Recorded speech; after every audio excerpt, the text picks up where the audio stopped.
Bari Weiss quits the New York Times and sets fire to the building on her way out. Andrew Sullivan exits New York Magazine and the editor sounds off. And Andrew Cuomo slams AOC. I'm Ben Shapiro. This is The Ben Shapiro Show.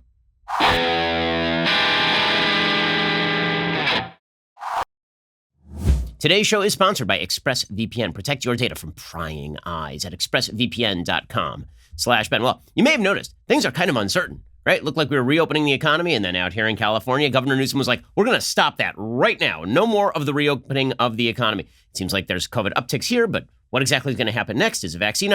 Who the hell knows? Nobody knows anything. That is the theme of this year, 2020. Nobody knows bleep, which is why you should probably be diversified at least a little bit into precious metals. The market has come a long way since COVID-19 hit. It is still down over 8% for the year. Gold is up 18% this year. Why? Well, because people diversified, and also because people recognize that uncertainty is not really great for your bank account. Birch Gold is the place to go if you are interested in diversifying into precious metals. Birch Gold has an A+ rating with the Better Business Bureau, hundreds of 5-star reviews.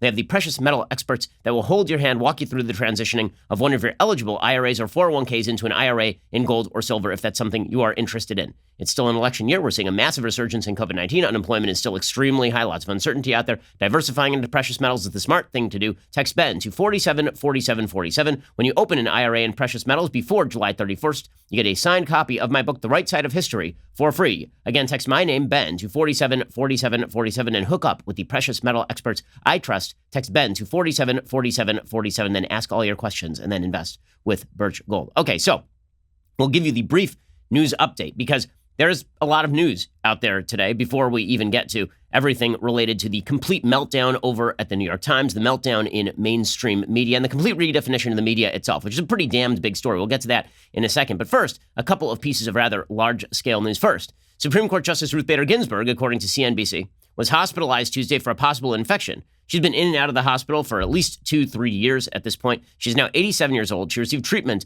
at Johns Hopkins Hospital in Baltimore after experiencing fever and chills. She underwent a procedure to clean a bile duct stent and will stay in the hospital for a few days. According to her spokesperson, the justice is resting comfortably and will stay in the hospital for a few days to receive intravenous antibiotic treatment.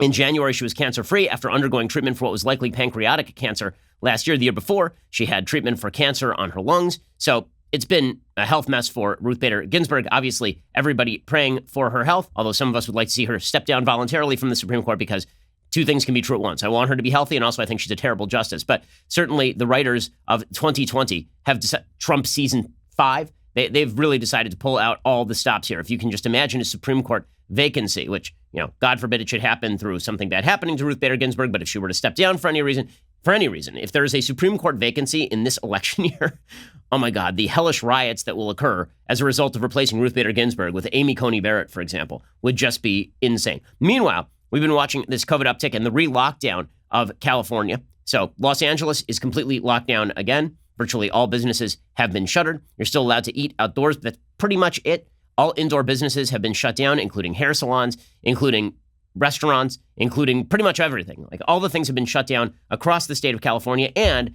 LA announced that they would not be reopening the schools in August. So basically you're going to be learning from home again, which is really a sop to the teachers union because the data on students and how healthy they are and how much COVID affects them, it is pretty non-conflicting when it comes to the health of the students. The real problem with opening schools is teachers and administrators, which is why the suggestion that I've made, and my friend John Podhoretz over at the Commentary Magazine podcast made it, and so I'm going to copy him. I think it's a good idea.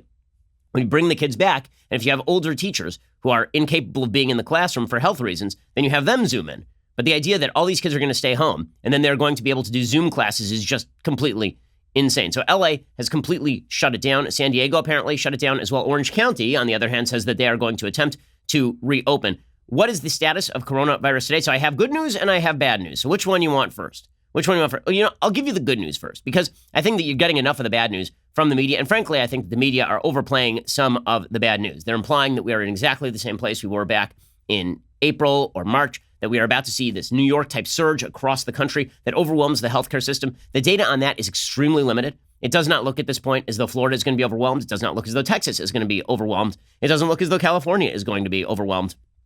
It looks instead as though there has been a surge in positive tests, although that may be plateauing. And it is also true that the identification of the positives is a lot higher than it was back in March or April.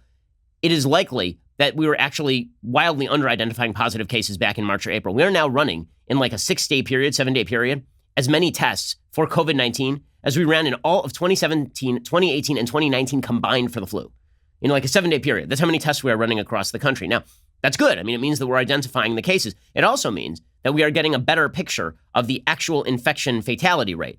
How many people have it versus how many people are dying. And that's why even as you see the numbers rising from last week, as far as the number of people dying, and that is a trailing indicator, usually it's anywhere from 2 weeks to a month trailing indicator, those numbers, in proportion to the number of cases, have actually been declining. So you've been seeing at the same time an absolute rise in deaths. So we saw about 1,000 yesterday, according to Johns Hopkins, or at least 1,000 reported. Again, the reporting procedures here are a little bit confused because sometimes there are people who are backdating, right? They're taking a death from 2 weeks ago. They realize now it was COVID, and now they're reporting it that way. There's a bit of a lag time, in other words. But whatever you say, there has been a surge in deaths over the past week or so. But as a percentage of total infections, the rates have actually gone down. And you've seen a decreasing positivity rate in places like Florida and Texas over the last few days as well. So the notion that we are about to be just overwhelmed with death in the system, the data on that is pretty scanty. In fact, what we might be looking at, and here's the optimist in me, what we might be looking at is, I would hope, a plateauing. Right? What I would hope is a plateauing. And this brings us to piece of possible good news number one. That is that there is a theory that is out there, and it is now being increasingly backed by data from, of all places, Sweden, right? Sweden, the worst country on earth, because Sweden didn't really shut down. They sort of allowed people to go out. They basically allowed young people to go out. They told older people, stay home. And their big mistake was they didn't protect nursing homes very early, but they basically followed the same protocols that Florida did without protecting the nursing homes. They said that if you want to go out, wear a mask, socially distance, but life has to go on. And Sweden was heavily criticized for this. Their deaths per million were compared unfavorably with places like Norway, with places like Denmark that were next door. But Sweden is now seeing an increased number of cases and almost no death.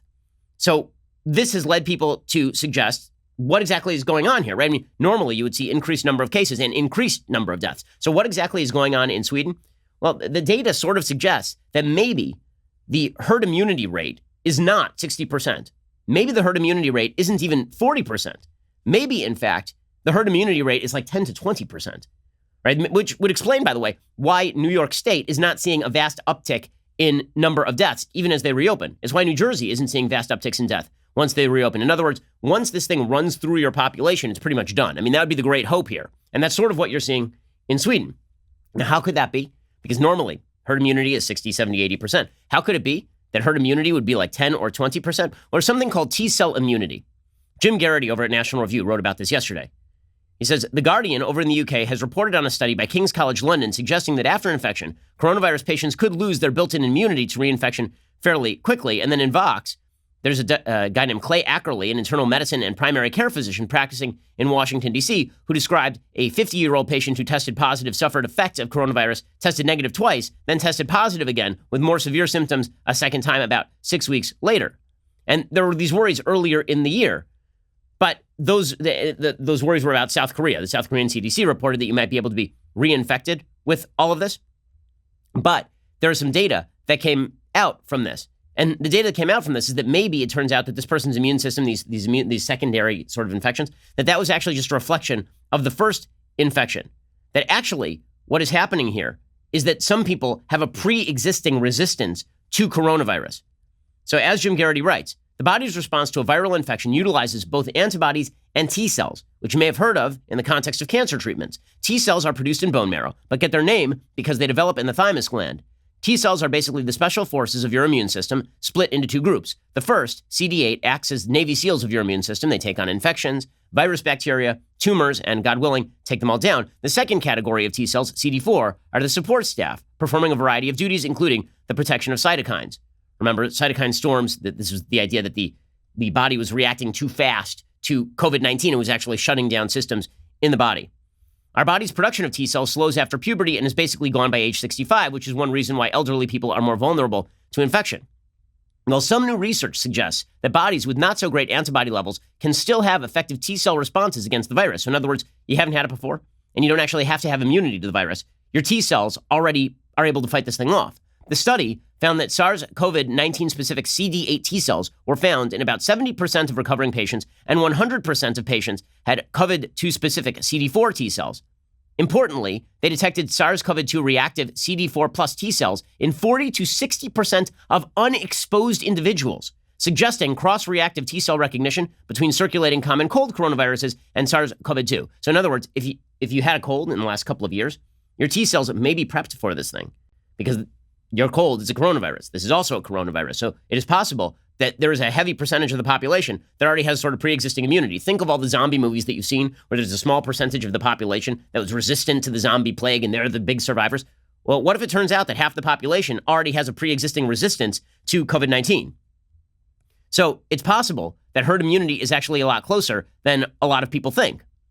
And as Jim Garrity suggests, it is reasonable to believe that certain neighborhoods and communities that were particularly hard hit in the early stages of this pandemic may have reached herd immunity or something close to it. Right? We already know that in New York, there is a good amount of data that suggests that herd immunity may have already been reached in particular areas.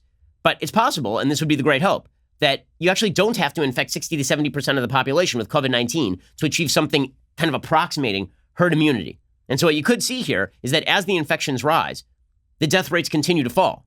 Right? They sort of plateau and then they fall. Because it turns out that number one, the people who are now being infected are the people who are more healthy. And number two, it may turn out that the infections rise and then they sort of tail off because there are a bunch of people who just, maybe they're asymptomatic because their T cells are actually strong enough to fight off the infection. So that is the good news. The bad news, of course, is that we are seeing new hospitalizations across the country. Piece of good news in that, kind of secondary good news, is that the hospitalizations are not lasting as long or having as dire an effect. We have learned how to treat this thing a lot better at hospitals. With that said, the day after California Governor Gavin Newsom shut down a number of business sectors in the state, the LA County Department of Public Health confirmed that there were 4,244 new cases and 2,100 people currently hospitalized in LA County. That compared with only about 2,600 new COVID-19 cases on Monday. Of the 2,100 people currently hospitalized in LA County, 27% of those are confirmed cases in the ICU. 19 are confirmed cases on ventilators. According to LA Mayor Eric Garcetti, there are only 766 hospital beds left for the region's 10 million residents. But again, that is really sort of an exaggeration of the case because, again, it's not like there's millions of hospital beds available and they're all full. That's to say there are only 766 hospital beds. There is flex capacity. There's ability to send people home who you just don't perform elective surgery on them. Okay, but none of that is great news. Over in Florida, the virus deaths have surged as well. You saw about 132 deaths. The number one state, by the way, in terms of death yesterday was actually not Florida. It was California. California had something like 139. Florida had 132. The question is whether this is still rising or whether this is plateauing.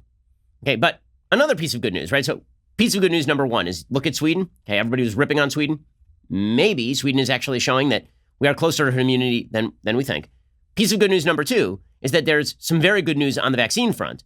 Even Dr. Anthony Fauci, who you could say is very hawkish on COVID-19, he says that no matter how you slice it, this is good news. There's an experimental vaccine developed by the NIH and Moderna, and key testing of the vaccine is going to start around July 27th, tracking 30,000 people to prove if the shots really work in preventing infections.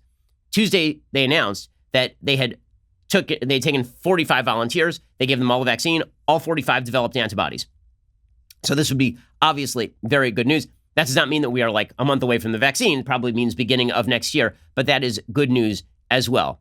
So what does this mean on a practical level? Well, what it means on a practical level is a couple of things. One, it means that we should be optimistic about the next few months, right? It means that we're learning to treat this thing better. It means that there are a couple of things coming down the pike that may change things fairly radically. It means that a vaccine could be coming in the near future, which would obviously be very good. And number two, it means that some of the sort of outsized panic that we are seeing over opening schools, for example, seems a bit exaggerated, shall we say. It seems like that some of this is narrative driven. LA is not in immediate danger of being completely overwhelmed the way that New York was. The data don't support that. The data don't support the idea that Houston is going to be overwhelmed by ICUs right now. Or that Florida is going to be overwhelmed. So should we be cautious? Should we continue to be careful? Of course we should. And by the way, we should all get the flu shot when it comes to this winter, because with hospitals already dealing with COVID, having a secondary strain of flu that really harms a lot of people and fills up hospital beds would be a bad thing as well. But is the sort of wild pessimism of the media completely justified given the numbers right now? I don't think so. Again, I'm going to say wait a couple weeks. Remember, everybody was saying wait a couple weeks before you start celebrating, and I was like, okay. Right, I'm kind of cautiously optimistic, but okay. wait a couple weeks before you start going into doom and gloom mode. Wait a couple weeks before you go into everyone's going to die mode, because the stats don't actually demonstrate that is the case right now. What's going to confound the data, by the way, is that you do have renewed lockdowns in certain places in the country, and people are going to attribute any downtick that happens to the renewed lockdown. It's going to be very hard to make that fit. If there's a plateau over the next week or so, like it'll take at least 2 to 3 weeks for us to see any result of a lockdown, right? Everything is sort of delayed by 2 to 3 weeks because there's a 7-day infection period, and then it takes 2 to 3 weeks for somebody to die, God forbid, once they get COVID-19. So if we lock down now and then there's a decline next week, don't attribute it to the lockdown. If there's a lockdown right now and then there's a decline 3 weeks from now, then you could fairly think that maybe the lockdown has something to do with it. So bottom line, as I've been saying all along, I wish I had better news for you here. Wait for more data. Wait for more data. Okay, in just a second, we're going to get to the politics of the day. First, let us talk about the fact that now that we're spending lots more time at home, you got to have the most comfortable underwear on the market. The secret to staying sweat-free this summer, Tommy John's ultra-breathable underwear. And also, they have great bras for the ladies. They have a range of summer-ready, breathable options, but their cool cotton underwear for men and women is like having your own on-body AC. My wife can testify as to the quality of Tommy John's. So can I. It graces this magnificent tuchus right now. Tommy John's cool cotton is made from premium natural Pima cotton for enhanced airflow. It evaporates sweat super fast, keeping you drier, cooler, and more comfortable than regular cotton. If you want to add some chill to your butt when summer heats up, choose Tommy John cool cotton underwear. All of their layers are built for next level comfort, whether you're on the hunt for lounge pants or lazy day joggers or the softest Zoom-ready tees and polos you've ever worn. Tommy John has you covered. Go check them out right now. They also have their best pair you'll ever wear or it's free guarantee. So you really have nothing to lose here except your discomfort. Tommy John, no adjustment needed. Once you go Tommy John, you will never want to try other underwear ever again. For a limited time, go to TommyJohn.com/Ben. Get 20% off your first order. That is TommyJohn.com/Ben for 20% off. TommyJohn.com/Ben. Alrighty. So in other media news, and this is, I think, the broader political narrative that is of import today. You know, we can put aside the COVID-19 stuff for just a second because time will tell who is right and who is wrong on that. One of the nice things about time is that it does reveal truths when it comes to the science. And when people in the media constantly say, follow the science, the science is leading in several different directions here. If we're all that clear-cut, I have a feeling we'd all be on the same page. Unfortunately, it is not all that clear-cut, and everybody is having to act in the absence of hard information. But when it comes to the media, we now have hard data on exactly who the media are and what exactly the media do. So, full disclosure up front, I consider Bari Weiss a personal friend. I think that she's a very nice lady. I think that she is a really interesting thinker. She and I disagree on a great deal, but I also know that Bari has basically been savaged from inside the New York Times for years. She's been persona non grata inside the halls in which she works for literally years at this point. I think it's fair to say that Bari knew that she was living on borrowed time there for at least the last couple of years, ever since she wrote a piece, frankly, on the intellectual dark web, of which I'm a part. She wrote a piece. I don't believe I was even mentioned in the piece. A lot of other people were. Joe Rogan was mentioned, Jordan Peterson, and others. Bari got a lot of blowback from that, from her fellow staffers at the New York Times, and it never really let up. Okay, so yesterday, Bari quit, and she issued a letter that really does speak to, it's a brilliant letter. Bari's a very good writer. It's a letter that speaks to our media moment, and it speaks to our political age. And there's some really deep truths here that I think have been completely forgotten by our mainstream media who've decided to basically become Teen Vogue. I said yesterday the New York Times should just rename itself Teen Vogue. I really failed to see the difference. They got Taylor Lorenz reporting on how everything is cake. I'm not kidding. That was an actual report from the New York Times. And she would take a picture of a cucumber and somebody cuts it and inside it's a cake. Okay, that's over at the New York Times or at Teen Vogue. You literally cannot tell the difference between the editorials at Teen Vogue or at the New York Times. Teen Vogue now just prints like straight Marxist claptrap, and so does the New York Times. If you remove the mast, then you'd have no idea which is which, particularly on the op-ed page. So Bari, who writes at the op-ed page, but actually was doing fairly good reporting on the op-ed page because the New York Times simply won't report narratives that it doesn't like. So Bari ends up doing a lot of that reporting over on the op-ed pages. Meanwhile, the New York Times pushes on their non-op-ed pages actual op-eds. Right, half of their mainstream news is actually just op-ed stuff. This is why the 1619 Project, which is just a piece of historical propaganda and rewriting and pseudo-history, that's treated as news, but Bari Weiss was on the op-ed page. In any case, here's what Bari writes. She wrote a letter to Pinch Sulzberger, who's the head of the New York Times, and she said this: "It is with sadness that I write to tell you I'm resigning from the New York Times. I joined the paper with gratitude and optimism 3 years ago. I was hired with the goal of bringing in voices that would not otherwise appear in your pages. First-time writers, centrists, conservatives, and others who would not naturally think of the Times as their home. The reason for this effort was clear. The paper's failure to anticipate the outcome of the 2016 election meant it didn't have a firm grasp of the country it covers. Dean Baquet and others have admitted as much on various occasions. The priority, in opinion, was to help redress that critical shortcoming. I was honored to be part of that effort led by James Bennett. I am proud of my work as a writer and as an editor. Among those I helped bring to our pages, the Venezuelan dissident Willy Arteaga, the Iranian chess champion Dorsa Darakhshani, and the Hong Kong Christian Democrat Derek Lam. Also, Ayaan Hirsi Ali, Masih Al-Najad, Zaina Arafat, Elma Baker, Rachel Den Hollander, Maddie Friedman, Nick Gillespie, Heather Hying, Randall Kennedy, and then the list goes on and on and on. The lessons that ought to have followed the election, lessons about the importance of understanding other Americans, the necessity of resisting tribalism, and the centrality of the free exchange of ideas to a democratic society have not been learned. Instead, a new consensus has emerged in the press, but perhaps especially at this paper, that truth isn't a process of collective discovery, but an orthodoxy already known to an enlightened few whose job is to inform everyone else. And this is such a key point. And Bari hits this right on the head. Over at the New York Times, over in the halls of media, over at CNN, at MSNBC, the idea is, and this is all part of the conversation we've been having about cancel culture and the Overton window, that the Overton window is designed to allow a robust debate over what is true and what is not, over what is correct and what isn't, to happen. That's why the Overton window exists. A tyranny of ideology suggests I own the truth, I am the only expositor of the truth, and therefore there is no reason to have debate. Right? There's no reason to get on a stage with two people who have conflicting ideas because we know who's right and we know who's wrong. And providing that person a platform is simply providing a platform to wrong. You've seen this from many so-called journalists at the New York Times. They'll say, well, why are we providing a false balance between truth and falsehood?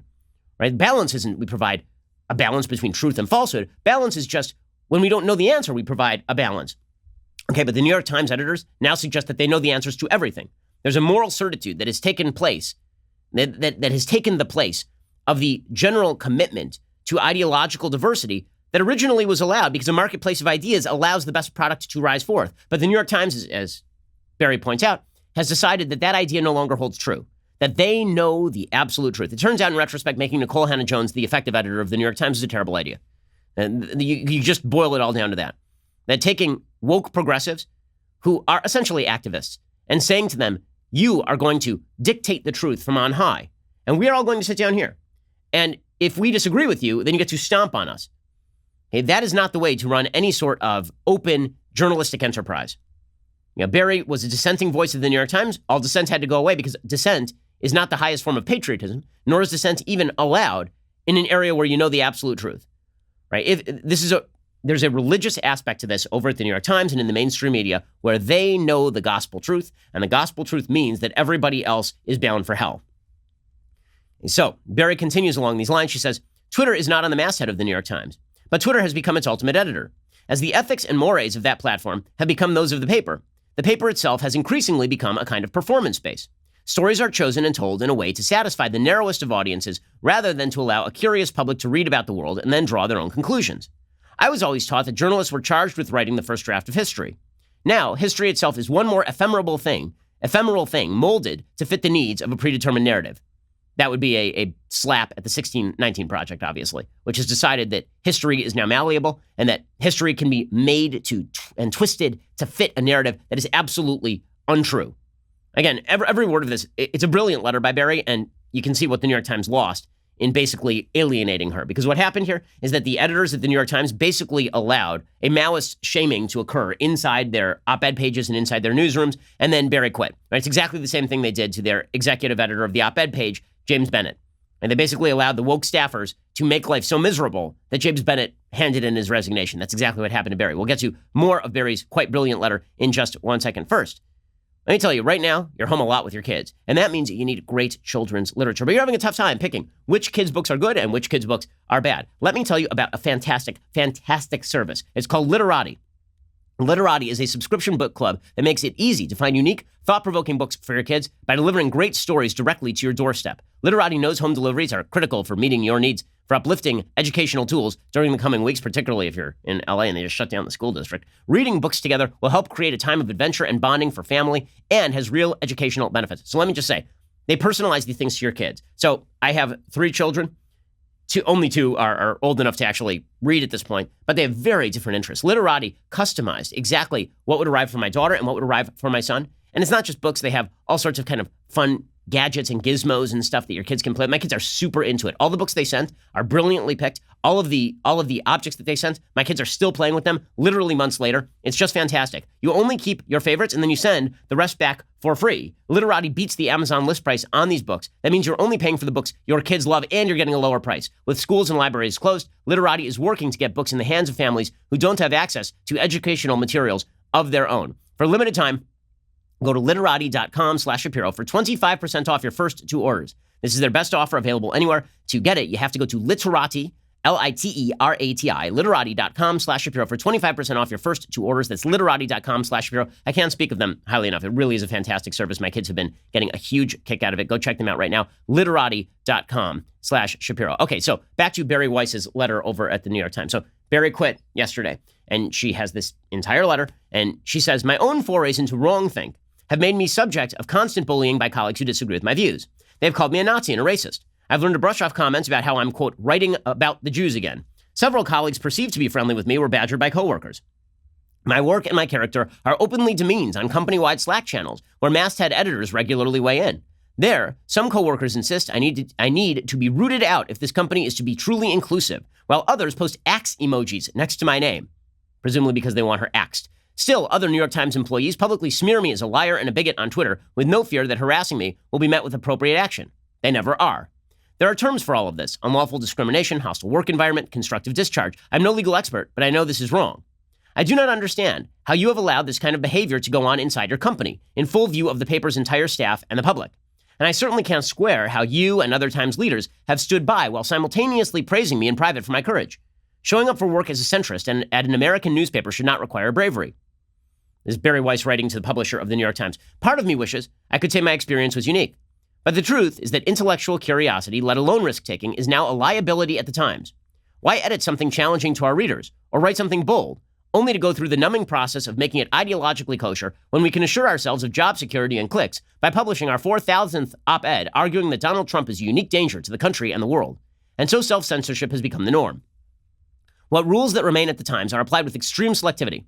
If a person's ideology is in keeping with the new orthodoxy, they and their work remain unscrutinized. Everyone else lives in fear of the digital Thunderdome.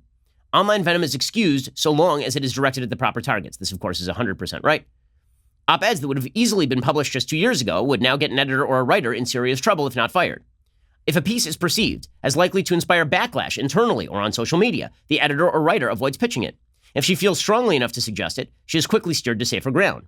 And if every now and then she succeeds in getting a piece published that does not explicitly promote progressive causes, it happens only after every line is carefully massaged, negotiated, and caveated. It took the paper 2 days and 2 jobs to say that the Tom Cotton op-ed fell short of our standards. We attached an editor's note on a travel story about Jaffa, that's the Israeli city of Jaffa, shortly after it was published because it, quote, failed to touch on important aspects of Jaffa's makeup and its history. But there is still none appended to Cheryl Strayed's fawning interview with the writer Alice Walker, a proud anti-Semite who believes in lizard Illuminati. The paper of record is more and more, says Bari Weiss, the record of those living in a distant galaxy, one whose concerns are profoundly removed from the lives of most people. This is a galaxy in which, to choose just a few recent examples, the Soviet space program is lauded for its diversity, the doxing of teenagers in the name of justice is condoned, and the worst caste systems in human history include the United States alongside Nazi Germany. Even now, I'm confident most people at the Times don't hold these views, yet they are cowed by those who do. Why? Perhaps because they believe the ultimate goal is righteous. Perhaps because they believe they will be granted protection if they nod along as the coin of our realm, language, is degraded in service to an ever-shifting laundry list of right causes. Perhaps because there are millions of unemployed people in this country, and they feel lucky to have a job in a contracting industry. Or perhaps it is because they know that nowadays, standing up for principle at the paper does not win plaudits, it puts a target on your back. Too wise to post on Slack, they write to me privately about the new McCarthyism that has taken root at the paper of record. All of this bodes ill, says Bari Weiss, especially for independent-minded young writers and editors paying close attention to what they'll have to do to risk advance in their careers. Rule 1, speak your mind at your own peril. Rule 2, never risk commissioning a story that goes against the narrative. Rule 3, never believe an editor or publisher who urges you to go against the grain. Eventually, the publisher will cave to the mob, the editor will get fired or reassigned, and you'll be hung out to dry. For these young writers, there is one consolation. As places like the Times and other once great journalistic institutions betray their standards and lose sight of their principles, Americans still hunger for news that is accurate, opinions that are vital, debate that is sincere. I hear from these people every day. An independent press is not a liberal ideal or a progressive ideal or a democratic ideal. It's an American ideal, you said a few years ago. I couldn't agree more. America is a great country that deserves a great newspaper. Is Bari Weiss writing again to the publisher of the New York Times on her way out, just setting fire to the place. None of this means that some of the most talented journalists in the world don't still labor for this newspaper. They do, which is what makes the illiberal environment especially heartbreaking. I will be, as ever, a dedicated reader of their work, but I can no longer do the work you brought me here to do, the work that Adolph Oakes described in that famous 1896 statement, to make of the columns of the New York Times a forum for the consideration of all questions of public importance, and to that end to invite intelligent discussion from all shades of opinion. Oakes' idea is one of the best I've encountered. I've always comforted myself with the notion the best ideas win out. But ideas cannot win on their own. They need a voice. They need a hearing. Above all, they must be backed by people willing to live by them. Sincerely, Bari. Okay, so Bari has been, Bari has been essentially verbally threatened on the Slack channels of the New York Times for years at this point. People who work at the New York Times have attacked her publicly. Again, I run in publication. If my writers were attacking each other openly, like in the media, or even back channel, if there were a Slack board where somebody was just getting routinely beaten up, those people would be fired. Okay, that's the way that normally these companies work, but that's not the way these companies work anymore. They are run by the woke staffers and by the editors who are too cowardly to stand up to the woke staffers. They've decided to shut the Overton window in moral certitude that they are right and everybody who disagrees is absolutely wrong. Okay, so Bari is not wrong about her characterization here, and frankly, I don't blame her for leaving. She was under, again, this sort of pressure every single day, like all the time, over at the New York Times, because the New York Times has basically just become a college paper. It's just a college paper at this point. That doesn't mean there aren't great reporters over there. There are some great reporters over there. It does mean the New York Times is now a shadow of what it once was. Although you do have to ask at a certain point whether the New York Times learned any of its lessons. Over the weekend, I watched a movie called Mr. Jones. Excellent movie, by the way. I should make it a thing I like. It's terrific. It's a movie about the revelation of the Ukrainian Holodomor, which was Stalin basically starving millions of people in Ukraine in order to usurp all of the produce from Ukraine and use it to build whatever he wanted to build.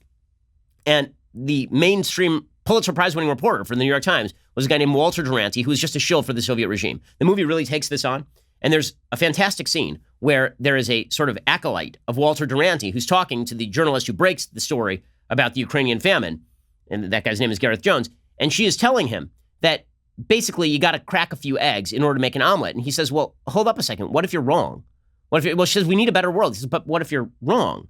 And it finally occurs to her that maybe she could be wrong, that any system that requires the breaking of the eggs in this way, maybe she's wrong about the system. Well, over at the New York Times, they have never let go of the certainty that they are right about the system. It's just a new brand of right about the system. Walter Duranty was sure that the communists were right, and so he was willing to overlook the Ukrainian famine. And now you have a group of people over at the New York Times, the woke staffers, who hate America so much. They hate the American system so much, they wish to tear it down. They believe that it is rooted in racism, sexism, bigotry, homophobia, needs to be torn down, and that is a moral certainty. And that means that if you have to abuse people who disagree with you, you do it.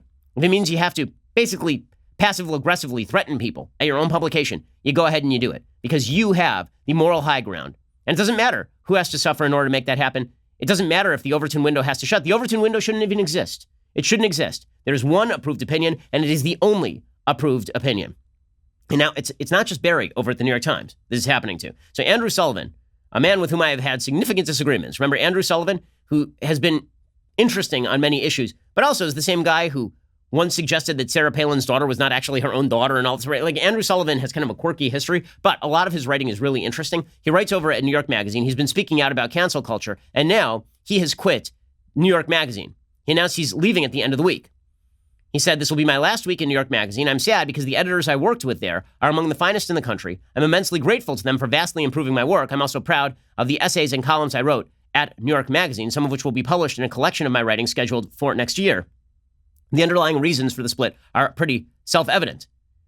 Okay, and again, it's pretty obvious exactly what happened here. He felt the same way at New York Magazine that Bari Weiss felt at the New York Times.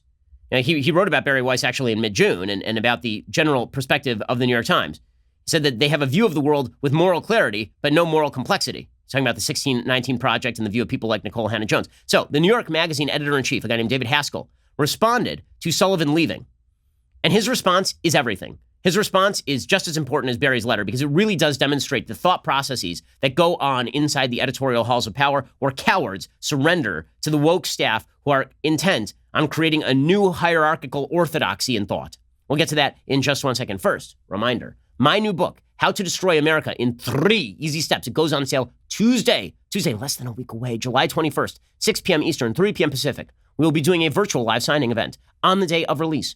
With your purchase of a signed copy, you can write in a question which may be read and answered as I sign your book live on the air. Ooh, magical. You can pre-order your signed copy and write in your question at dailywire.com/Ben. The book covers two fundamentally different visions of America. That's what we're talking about right now.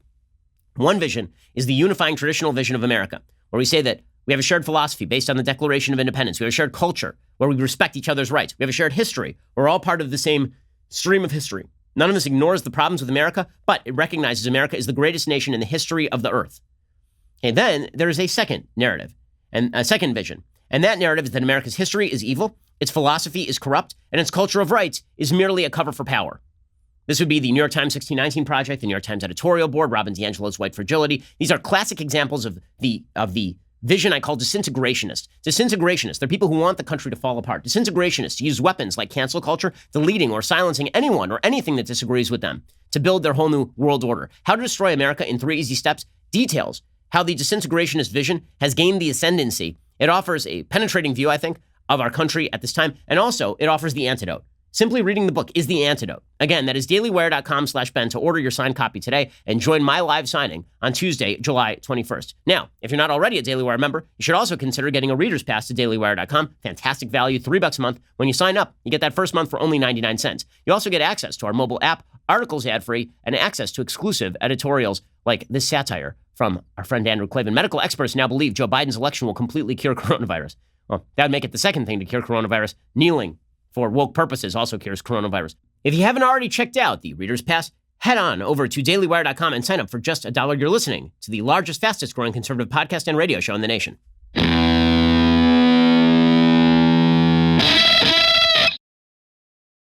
Alrighty, so the letter in response to Andrew Sullivan leaving from David Haskell, who's the editor over at New York Magazine, is everything, right? It is everything because it's an admission that everything that Bari Weiss says and that Andrew Sullivan says, that our media have basically become just loudspeakers for one point of view, willing to shut out anybody else at the behest of the loudest voices who claim that if you refuse to acquiesce to their requests, then they will destroy you as insufficiently woke, that they are absolutely accurate in that assessment. So here's what David Haskell just wrote. He said, "Hey, everybody.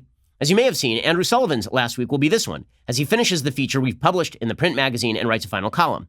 The decision to part ways was mutual. Andrew and I agreed that his editorial project and the magazine's, though overlapping in many ways, were no longer the right match for each other. With the news of Andrew's departure, I'd like to share some thoughts about my approach to politics coverage more generally. I'm trying hard to create in this magazine a civil, respectful, intellectually honest space for political debate.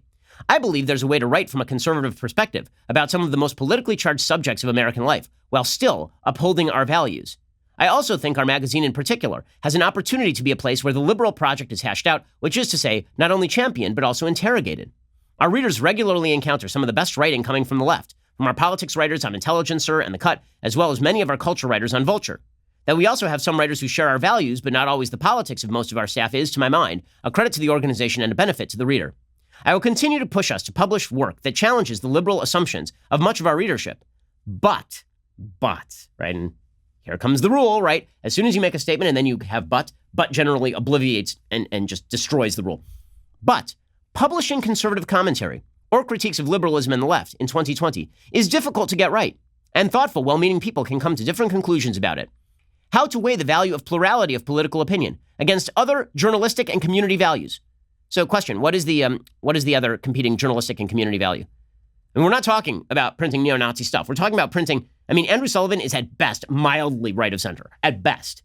Okay, the notion that he's a wild-eyed Reagan conservative is just crazy. It's not true. Okay, but Andrew Sullivan is like out of bounds for New York Magazine. Again, that sentence is incredible. How to weigh the value of plurality of political opinion against other journalistic and community values. Whether our current publication does in fact create the environment I am trying to foster, right? That vague, mealy-mouth language is safetyism, right? That if you print something, it's damaging to others.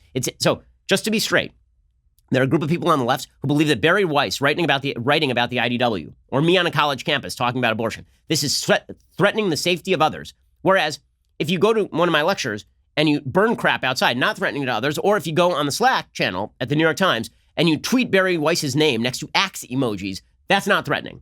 Right? Safetyism is the idea that anything somebody says you disagree with makes you unsafe. But the same people who are claiming that Bari is whining too much, and Andrew Sullivan's complaining too much about the hostile work environment and all this. These are the same idiots who are suggesting we need to rename master bedrooms because master bedrooms are reminiscent of slavery, even though they have nothing to do with anything. Okay, so this New York Magazine editor says, what to think of certain writers in particular, I understand. Some of the staff comes down differently than I do on these subjects. I'm grateful for their private and direct feedback, as opposed to on Twitter, which is a terrible place to litigate anything. So that is his acknowledgement that people on the inside over at New York Magazine were yelling at him, and now he's going to cave to them. So that is the nature of our media at this point. And it's been heard far and wide. And we're now living in a culture in which people are being forced to lose their jobs for like the most ridiculous reasons. Now, let me make clear. There are reasons why in the media you should lose your job. I'm not saying that there is no such thing as the Overton window or that there is no opinion that is outside the Overton window. I'm not saying that there aren't opinions for which the blowback is absolutely merited. Right? I mean, I absolutely think that there is such a thing as an opinion that is so clearly horrible and wrong that even granting it a platform, you doing it. I'm not saying you should be deplatformed from a general public kind of forum like a Facebook or a Twitter or something. But like, listen, there's an Overton window at Daily Wire. I don't print everything at the Daily Wire because we have a set of values. And if you don't abide by our values, I'm not printing it. But we are openly partisan. We are openly conservative. And I'm not saying that if you're The Atlantic, that there aren't things that The Atlantic doesn't have a right to basically reject, right? Or that the New York Times doesn't have a right to reject. If Richard Spencer writes a piece about how white supremacy ought to rule the day, I don't think the New York Times has an obligation to print that. I don't think, for example, that Viacom CBS has an obligation to continue to employ Nick Cannon after Nick Cannon went on a podcast and talked about the Jews. Right? Cannon had worked as executive producer and chairman of Teen Nick, a spinoff of the network Nickelodeon geared toward teenagers. He had also been a host and executive producer of the MTV comedy Wild Night Out. A Viacom CBS spokesperson said in a statement the company categorically denounced all forms of anti-Semitism because basically Nick Cannon went on Twitter and suggested that the true Hebrews were black people. Right? He's essentially parroting the nonsense from black Hebrew Israelites. And he also suggested that Jews control business, is my understanding. He said in an interview at the Washington, he said apparently, so Cannon was interviewing a rapper named Richard Griffin, known as Professor Griff. Griffin left the hip-hop group Public Enemy in 1989 after he said in an interview, the Jews are wicked and we can prove this, and that the Jews were responsible for the majority of wickedness that goes on across the globe. Speaking to Cannon, Griffin doubled down on his past remarks about Jewish people on the music and media industries. And Griffin said, I'm hated now because I told the truth. And Cannon said, you're speaking facts. There's no reason to be scared of anything when you're speaking the truth. He also said it was a shame that Louis Farrakhan had been silenced on Facebook, despite the fact that Louis Farrakhan is, of course, a brutal, vicious anti-Semite who's compared Jews to cockroaches. Cannon said in the podcast, I find myself wanting to debate the idea of banking conspiracies about Jews. He says, it gets real wishy and washy and unclear to me when we give so much power to the theys and the theys then turn into Illuminati, the Zionists, the Rothschilds. And then he said, you can't be anti-Semitic when we are the Semitic people. That's our birthright. So if that's truly our birthright, there's no hate involved. Now, can Viacom CBS fire Nick Cannon over that? Sure.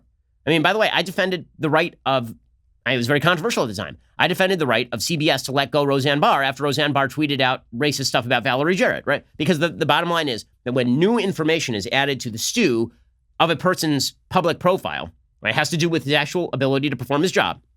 And when that new information is so vastly outside the window of normal discourse, then there can be blowback. So I'm not arguing there can't be blowback. I'm just arguing that what the left has done is they've expanded the definition of outside the Overton window such that the Overton window is a pinpoint. It's a pinpoint, right? If you don't agree with the writings of Ta-Nehisi Coates, you're outside the Overton window. And it really is that simple. There's like a few key litmus tests. And if you don't fulfill those litmus tests, then you are cast out.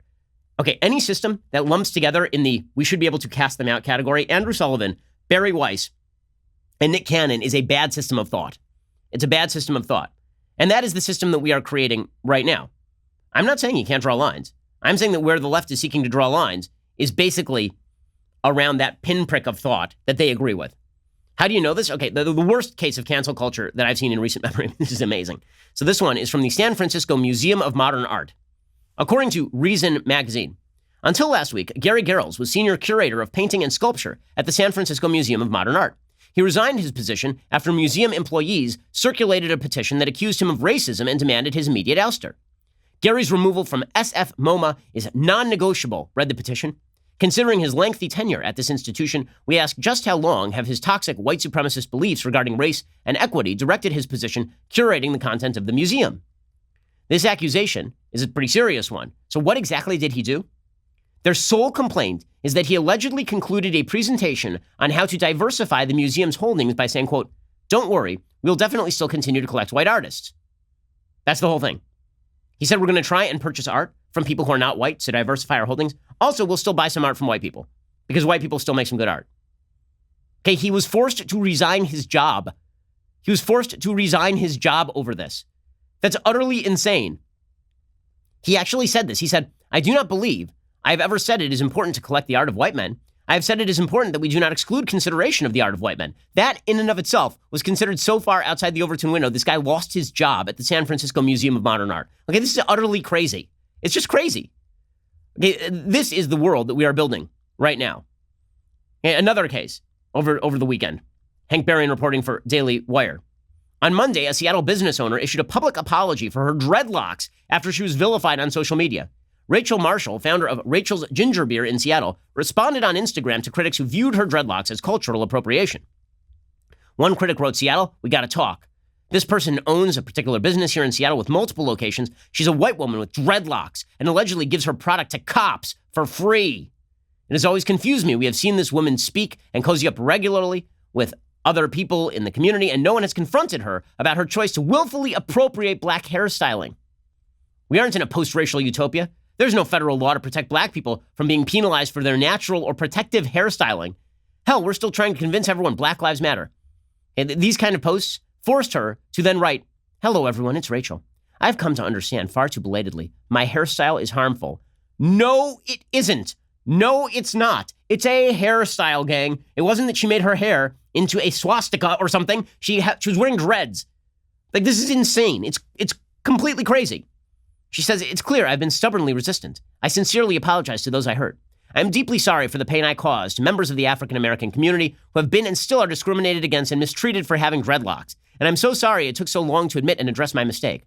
I have an appointment to remove my dreadlocks, and more broadly, I'm committed to earnestly listening to and from the voices and lived experiences different from my own. I never want to cause any harm." Right? The argument about harm has now expanded dramatically, obviously. Right? Harm is anything I don't like. And non-harm is anything that I want to cancel. That is how the definitions have shifted incredibly, incredibly wildly. Okay, this is really, really dangerous stuff for the country. There is a priesthood here that gets to determine what is acceptable and what is not. And those standards don't have to even be connected remotely with anything realistic. It's just whatever the woke bosses say today. And everybody attempts to avoid their scorn. They attempt to avoid the eye of Ra. Okay, in the end, there's only two ways this goes. One, you surrender. And you surrender because you don't want to be guillotined. Or two, there is indeed a mass cultural uprising at exactly this sort of nonsense. And that mass cultural uprising has to happen right the hell now. It has to happen right now. It has to happen yesterday. So good for Bari Weiss, good for Andrew Sullivan, good for those 153 center-left people who wrote for Harper's. And welcome to the club, guys. And you got to recognize something, okay? In solidarity lies power. So you may not like me, and I may not like your viewpoints. The difference is I've been fighting for your right to speak what you've had to say for years. So it's about damn time that we all get together and recognize that while we may disagree on a wide variety of issues, on this we agree. The Overton window has been closed too far by people who are ideological fascists. They wish to shut down debate. That is their goal. The liberals and the classical liberals are on the same side of this particular debate. Otherwise, there will be no debate, and the people who end up winning are the people who are just willing to utilize power in whatever convenient fashion they can. Okay, we'll be back here later today with 2 additional hours of content. Otherwise, we'll see you here tomorrow. I'm Ben Shapiro. This is The Ben Shapiro Show. The Ben Shapiro Show is produced by Colton Haas, executive producer Jeremy Boring, supervising producer Mathis Glover and Robert Sterling, assistant director Pavel Wydowski, technical producer Austin Stevens, playback and media operated by Nick Sheehan, associate producer Katie Swinnerton, edited by Adam Sayevitz. Audio is mixed by Mike Coromina. Hair and makeup is by Nika Geneva. The Ben Shapiro Show is a Daily Wire production. Copyright Daily Wire 2020. You know, the Matt Walsh Show, it's not just another show about politics. I think there are enough of those already out there. We talk about culture because culture drives politics and it drives everything else. So my main focuses are life, family, faith, Those are fundamental, and that's what this show is about. I hope you'll give it a listen.